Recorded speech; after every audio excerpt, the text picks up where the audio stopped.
So everybody said after healthcare what he needs now. He needs a win, right? He needs a win. Is Syria the win? Is Gorsuch the win?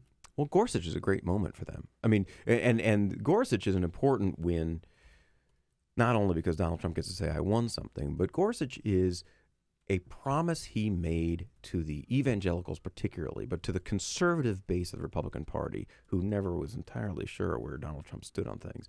Gorsuch was a promise and a commitment, and he has delivered on that promise.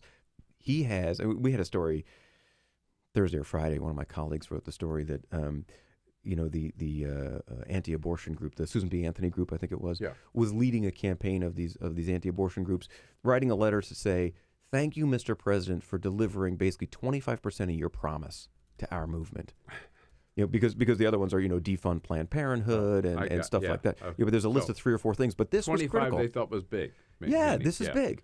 And again, for Trump, this is a moment to say, I told you I was going to nominate a conservative. I told you we're going to, get him on the Supreme Court. We did. I stand here in the Rose Garden on a beautiful spring day, and I announce we have given you 35 years of conservative justice on the court. That's a good thing. I guess I accept that. But at the same time, I was thinking about that earlier this morning. I mean, what credit does Donald Trump really get for Neil Gorsuch? It was really Mitch McConnell who delivered Neil Gorsuch by refusing to give Merrick Garland a vote. But don't take the long view. America is a short view kind of country. All right.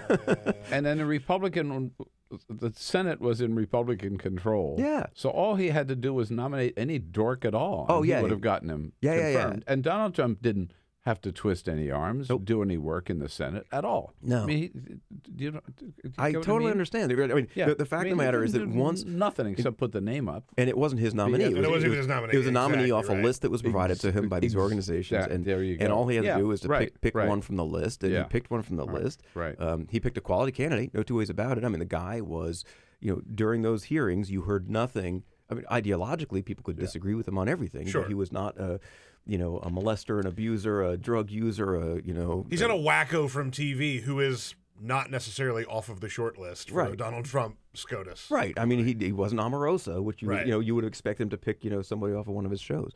So give him credit for doing what he said he was going to do. I'm going to pick someone off this list that's been recommended to me, and I'm going to stand out of the way, and I'm going to let it get done. And he stood out of the way and let it get done. I mean, the credit you can give him is he won the election.